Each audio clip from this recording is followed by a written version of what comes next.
तो गाय को माता क्यों कहा जाता है? सामान्य जानवरों से कुछ विशेषता होगी तब तो गाय को माता कहा गया।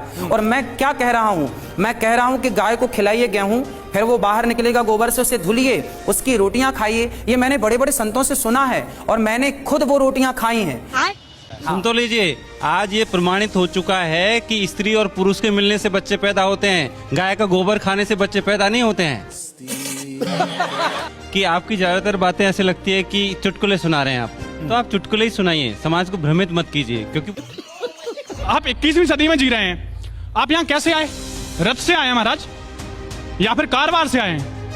तो टेक्नोलॉजी का इस्तेमाल कर रहे हैं ना। आप बातें कर रहे हैं 5000 साल पहले की, द्वापर की, त्रेता की। हम सब लोगों ने पढ़ा है, हम भी हिंदू हैं, ठीक है। मैं ब्राह्मण आदमी हूँ, मैंने भी संस्कृत पढ़ी है। आप बातें करते हैं 5000 साल पहले की और चीजें इस्तेमाल। आपने घड़ी कौन सी कंपनी की पहनी है महाराज?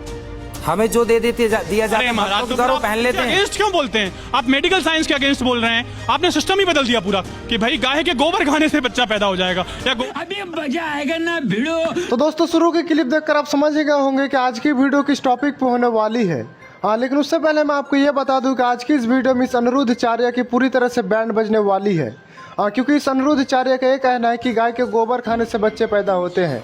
तो इस वीडियो को शुरू से लेकर एंड तक जरूर देखो और अपना कमेंट में जरूर बताएं। यदि गौ माता की कृपा से, गौ माता की सेवा से, गौ माता के आशीर्वाद से राजा दिलीप को संतान हो सकती है, लिखा प्रमाण है, तो हमारे और आपके संतान क्यों नहीं हो सकती गौ माता की कृपा से? लेकिन गाय की सेवा करना महाराज जी एक बात है, हाँ। और आप गोबर की रोटी खाने की सलाह गोबर की रोटी नहीं, मैंने खुद खाई है। खाइए आप। मैंने गोबर की रोटी नहीं, वो क्या है, एक प्रोसेस है। गाय के अंदर जब गेहूं जाता है तो आप इसको सर्च कीजिएगा, यूट्यूब पे, गूगल में करिएगा। उस गाय के अंदर जब वो गोबर जाता है और जब वो गोबर गाय के अंदर गेहूं जाता है और वो गोबर के द्वारा बाहर आता है, उसके जो सामान्य गेहूं है और उस गेहूं को आप देखेंगे तो दोनों में अंतर होता है ना। और वो गाय कोई पशु नहीं है। गाय, इसलिए हम सनातनी लोग माता कहते हैं, गावो विश्वस्य मातरः। तो गाय को माता क्यों कहा जाता है? सामान्य जानवरों से कुछ विशेषता होगी तब तो गाय को माता कहा गया। और मैं क्या कह रहा हूं? मैं कह रहा हूं कि गाय को खिलाइए गेहूं, फिर वो बाहर निकलेगा, गोबर से उसे धुलिए, उसकी रोटियां खाइए। ये मैंने बड़े बड़े संतों से सुना है और मैंने खुद वो रोटियां खाई हैं। तो यानी इसका मतलब एक तरह से आप मेडिकल साइंस को चुनौती दे रहे हैं। भाई चुनौती हम नहीं दे रहे, हमारी गाय के गोबर का जो गेहूं है वो धुल के खाओ तो संतान की प्राप्ति हो जाएगी। ऐसा मैंने आप क्या कहना चाहेंगे? गाय के गोबर का जो गेहूं है उसे धुलकर खाओ तो संतान की प्राप्ति होगी, क्या है आपके हिसाब से? देखिए, पुरानी किताबों में तो बहुत सारी ऐसी बातें हैं जो मिथ्या है, पहले उनकी खोज करनी रघुवंशम को आप चाहिए। मिथ्या कह रहे हैं? आज सारी ये बातें, महाकवि कालिदास की बातों को आप मिथ्या कह सारी देंगे? बातें साबित हो चुकी है। आपने पढ़ा रघुवंशम? हाँ, रघुवंश पढ़ा है, संस्कृत भी पढ़ी है। आप ये कहकर मत डराइए कि रघुवंश पढ़ लिया तो आप ज्ञानी हो गए। रघुवंश हमने पढ़ा है। आप बाबा सुन तो लीजिए, सुन तो लीजिए। आज ये प्रमाणित हो चुका है कि स्त्री और पुरुष के मिलने से बच्चे पैदा होते हैं, गाय का गोबर खाने से बच्चे पैदा नहीं होते हैं। ये सभी लोग जानते हैं। सबको बच्चा पैदा होना चाहिए, सबको बच्चा पैदा होना चाहिए। किसी को ऐसा क्यों कि नहीं पैदा होता है? आपके भक्तों से पूछ लीजिए बच्चा उनको कैसे पैदा हुआ। अच्छा ये बताइए, हाँ। आपने कहा कि स्त्री पुरुष के मिलने से बच्चा पैदा होता है, तो सारे स्त्री पुरुष तो मिल रहे हैं, फिर भी क्यों बच्चे पैदा होने की इसलिए जनसंख्या बढ़ रही है, इसलिए जनसंख्या बढ़ रही है, इसलिए हम 150 करोड़ हो गए हैं। अरे भाई, फिर ये केस क्यों है कि गाय का गोबर खा के नहीं हुए हैं 150 करोड़? ठीक है, बात तो सही है। कि आपकी ज्यादातर बातें ऐसे लगती है कि चुटकुले सुना रहे हैं आप, तो आप चुटकुले ही सुनाइए, समाज को भ्रमित मत कीजिए। क्योंकि आपने केवल चुटकुले सुने, पूरी कथा सुनी कई नहीं लोग ना। गंभीरता से ले लेते हैं। ये 70 और 17 का क्या मतलब है? ये एक चुटकुला है। अभी हम कोई बात कहेंगे तो आप करें आप बचपने की बात कर रहे हैं, और आप तो बचपने से भी नीचे चले गए हैं। तो आप मुझे बड़ी छोटी सी, अब एक मिनट, एक सुन लीजिए। हाँ। एक आदमी अपनी शादी में दूल्हा नाच सकता है, दुल्हन नहीं नाच सकती। ये मुझे समझ नहीं आया। दूल्हे की खुशी अलग है, दुल्हन की खुशी अलग है, ऐसा क्यों?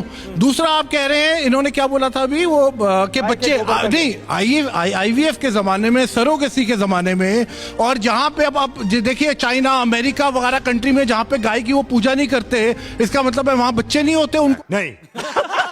ये होता, सुन लीजिए, जो प्रक्रिया 99.99% टाइम सक्सेसफुल होती है, उसको साइंस कहते हैं। सिंपल सी क्यों चीज है। हमारे वेद तो प्रमाणित जो नहीं चीज है? रिपीटेडली सक्सेसफुल, अगर जो चीज 40, 50, 60% होती है उसको साइंस तो नहीं क्या कहते। वेद को आप प्रमाण नहीं मानते? अरे वेद, आप वेदों पे क्यों जा रहे हैं? मैंने क्यों? आपको वेद ही बताया। विज्ञान है। आप विज्ञान कहाँ से आया? आप बात कर रहे हैं बच्चों की, आप कह रहे हैं भी बच्चों को गाय का ये दो तो बच्चे पैदा हो जाएंगे। तो दोस्तों जो आपने अभी तक देखा बस वो एक छोटी सी क्लिप थी और अभी असली पिक्चर बाकी है, क्योंकि मैं जो अभी आपको दिखाने वाला हूं उसे देखकर आप हंस के लोटपोट हो जाओगे। तो इस वीडियो को एंड तक जरूर देखें। जाइए, हाँ, पाकिस्तान में भी मुसलमान रहता है और बांग्लादेश में भी मुसलमान रहता है। जब दोनों मुसलमान थे तो देश को टुकड़े करने की क्या जरूरत पड़ी? क्योंकि दोनों की भाषाएं अलग थी। इस पर सवाल क्या है? शुद्धाचार्य जी से क्या पूछना? सवाल ये है कि ये सब मैंने कहा था कि जनता जाती है धर्म के लिए क्योंकि उसे मोक्ष मिलेगा। धर्म का व्यापार करने वाले लोग इसलिए आते हैं क्योंकि उसे अर्थ मिलेगा, काम मिलेगा। बाबा धर्म की का कृपा से व्यापार हो रहा कोई है, साइकिल बताइए? वाले के पास बाइक नहीं आएगी, लेकिन बाइक मतलब बाबा के पास मर्सिडीज और करोड़ों की संपत्तियां जरूर बढ़ जाएंगी। महाराज जी क्या क्या? धर्म का उनसे- व्यापार कर रहे हैं? सीधा सवाल। उनसे पूछिए कि धर्म का क्या व्यापार हो रहा, पूछिए क्या व्यापार है धर्म का? आपको क्या दिख रहा है? बाबा की वेबसाइट पे जाएं, हर पेज के एक नीचे लिखा है दान कीजिए, दान कीजिए। यही धर्म का व्यापार है। अच्छा, सही पकड़े हैं। आप कभी वृंदावन गौरी गोपाल आए? वहां पे आए, वहां पर अखंड 30,000 लोग पर डे भोजन करते हैं। अगर 150 सारे बच्चे मंदिरों निःशुल्क से पढ़ते हैं, सारे 280 माताएं रहती हैं वहां, तो सब फ्री में होगा? सारे मंदिरों से दान पेटियां हटा दी जाएं तो धर्म का कारोबार खत्म हो जाएगा। ये बड़ी अच्छी बात कही आप। बार कि मुसलमानों के यहाँ वो चलता है, क्या बोलते हैं उसको, मदरसा। आपने बोला मदरसा चल रहा है, मदरसा चले उससे इनको कोई आपत्ति नहीं, पर गुरुकुल चल रहे हैं तो क्यों चल रहे हैं, इनसे आपत्ति है। आपको नहीं लगता है जब आप इस तरह की चीजें बोलते हैं तो उनके करियर पे आप कहीं ना कहीं एक ब्रेक लगवा रहे हैं? क्योंकि बाहर अब तो चीनी जो कि इतने कट्टर चीनी उसके वो मैड्रिन के थे, वो लोग इंग्लिश पढ़ रहे हैं क्योंकि उनको पता है ग्लोबलाइजेशन का जमाना है। और आप यहाँ पे भारतीय बच्चा जो आज की डेट में पढ़ना चाहता है, आप कह रहे हो नहीं हिंदी का प्रयोग करो, हस्बैंड नहीं बोलो, पति। पता इतनी छोटी छोटी बातों पे आप तो एक गुरु हैं, आपको तो ये आप चीजें ओवरलुक देखिए, करनी चाहिए। महाराज बोला जब अमेरिका जाइए, लंदन जाइए तो इंग्लिश में बात करिए, पर अपने घर में आइए अपने दोस्तों से तो अपनी भाषा में बात करिए। इतनी सी तो बात है, इसे क्यों नहीं समझ रहे हैं आप लोग? क्योंकि मेरा भारत महान, मेरा भारत यहाँ पे मेरे दिल में है। मुझे किसी का सिग्नेचर नहीं चाहिए कि भाई मैं किस भाषा में बात करूं। शाबाश।